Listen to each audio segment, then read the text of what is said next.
Oke, selamat pagi Mas Bro. Dan kali ini kita akan bahas tentang gejala kayak gini. Nah, motor jalan speedometernya mati. Dan ini bisa dipastikan adalah trouble atau masalah di kabel speedonya.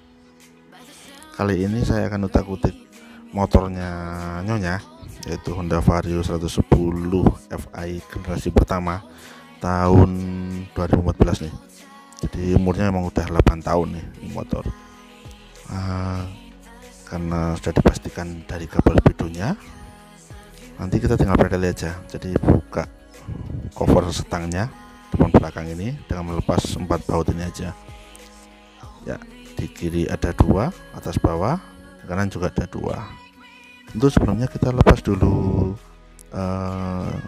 spionnya, spion kanan dan kiri ya, supaya nanti cover setang yang depan yang sewarna bodi merah ini bisa dilepas dengan gampang.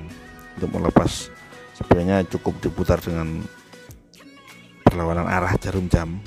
Oke, kali ini ada asisten nih, anak saya yang sulung udah mulai tertarik oprek, jadi bisa tanda kutip bisa dimanfaatkan. Sekalian dia belajar teknis kendaraan, trik dan tipsnya juga untuk ngisi waktu daripada di rumah mainan HP aja kan pusing yang lihat. Oke, dilepas dulu sekrup kanan dan kirinya, 4 yang tadi saya tunjukkan. 4 buah sekrup ini cukup pakai obeng kembang biasa aja, dikumpulkan ya, jangan sampai tercecer, kalau hilang malah repot nih. Oke, 4 biji sekrup sudah dilepas, saatnya melepas cover ini. Nah, ini yang butuh agak telaten, karena setelah membuka sekrup kita juga masih mencongkel penguncinya. Nah, ini yang saya tunjukkan, ini ada penguncinya antara cover setang depan yang merah dengan cover setang belakang yang hitam ini. Kalau main asal tarik aja, waduh, nanti bisa patah klip penguncinya, berapi, nggak bisa dipakai. Karena kalau dipaksa pun nggak bakal rapat dan jadinya malah bunyi. Jadi telaten mencongkel ya, pelan-pelan, terutama yang sisi kanan, karena sisi kanan ini terganjal oleh master rem depan dan tuas rem depan. Tipnya dialasi dengan kain ya, jangan lupa. Nah, ini saya tutup kain kan bodi depannya, supaya kita melepas cover setang bagian depan ini nggak tergores. Ini dia posisi kabel speedometer Honda Vario 110. Nanti kita tinggal nyopot ini aja, dikendorkan murnya ini pakai tangan, atau kalau susah pakai tang juga bisa, sedikit dikendorkan dulu.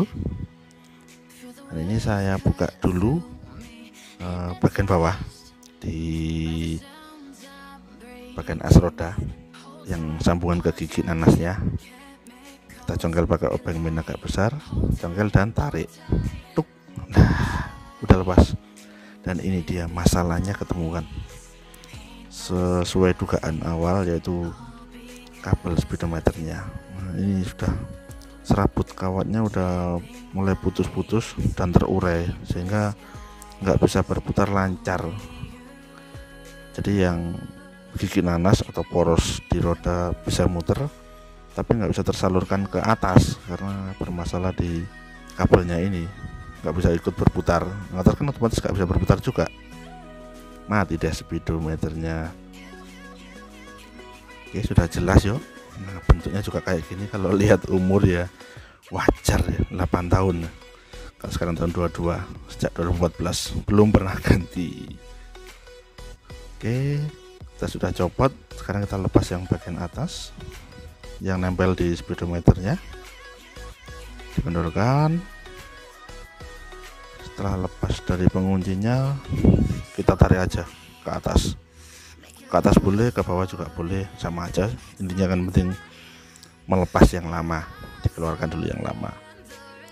Dan untuk memasang kabel speedometer yang baru, nah ini kodenya sama dengan punya Beat ya, sejenis sebangsa setanah air.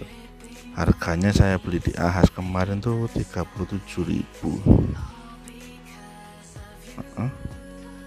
Fisiknya juga sama, panjangnya juga sama, jadi ya PNP, jadi nggak harus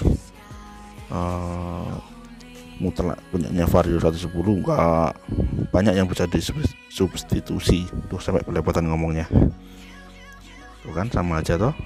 Kayaknya ini juga kalau punya Vario yang masih speedo manual juga sama saja sih, bisa dipakai. Oke, sudah jelas persamaannya kabel speedometer. Sekarang tinggal kita pasang ya, kita pasang dari atas. Nah, ini yang lama sudah saya keluarkan, ditarik ke atas. Sekarang yang baru tinggal masukkan dari atas terus turun lewat jalur kabel speedo yang lama. Ada dudukannya juga, jadi nggak bakal kesulitan. Terus sampai muncul di dekatnya as roda. Dan yang kita pasang di awal adalah yang bagian atas, yang ke panel speedometer dimasukkan, kemudian dikencangkan murnya.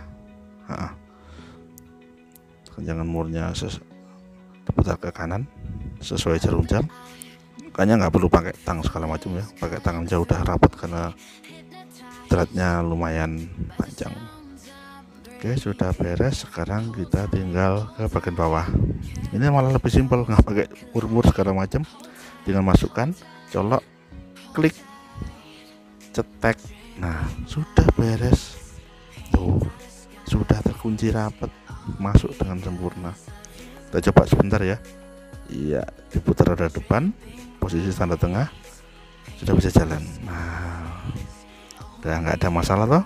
Tinggal kita rakit dengan kebalikannya proses bongkar tadi. Itu sudah jalan normal speedometernya. Dipastikan ya, sebelum kita pasang patok setangnya, udah kadung dipasang dibongkar ternyata nggak permasalahan, ribet melan. Ini memasangnya kebalikannya, jadi lebih enak dimasukkan dari yang sebelah kiri. Jadi kita masukkan ke tuas rem kiri, baru bertahap ke kanan. Yang bawah dulu sampai masuk di bawahnya tuas rem dan kabel gas, baru yang atas nanti kita klikkan penguncinya. Nah, cetek seperti itu. Nah, sudah rapat, tinggal masang skrup yang belakang, kebalikan yang tadi ya. Untuk yang kanan juga tetap 2, yang kiri 2. Memang butuh telaten sih, padahal ya nggak lama masangnya, paling setengah jam nggak sampai, itu sudah, sama ngobrol-ngobrol segala macamnya. Dan yang jelas triknya dan tipsnya supaya nggak lecet, bodinya bisa dialasi pakai kain seperti yang saya pakai ini. Ini pun juga ketemunya belakangan setelah sempat tergores, karena memang saat melepas cover setang yang depan mepet banget dengan panel bodi di depan, jadi ya kegores-gores dikit lah, sebelum akhirnya nemu cara diganjel kain nih supaya nggak baret tergesek-gesek saat kita melepas cover setang bagian depan. Oke, sudah dikencangkan mur penguncinya kanan dan kiri. Setelah itu kita pasang lagi spionnya kanan kiri, kebalikan yang saat melepas tadi. Dan untuk finishing kita coba lagi ya, mau nanti muter si roda apakah memang benar-benar berfungsi, buat memastikan. Padahal sebenarnya tadi juga sudah dicoba sih, namanya penasaran. Nah, dipastikan yang kita pasang tadi sudah berfungsi dengan normal sebelum, jadi ada bedanya sebelum dan sesudah diganti kabelnya, berarti nggak jalan videonya. Jadi modalnya ya cuman itu aja, beli kabel speedometer baru seharga 37.000 ya, original AHM. banyak sekali ya. Yang di bengkel-bengkel biasa juga ada, nggak harus di AHAS. Oke, kita coba lagi. Putar udah lancar, ada masalah. Nah, speedometer juga jalan. Nah, oke, demikian video kali ini, semoga berguna. Sampai ketemu lagi ya.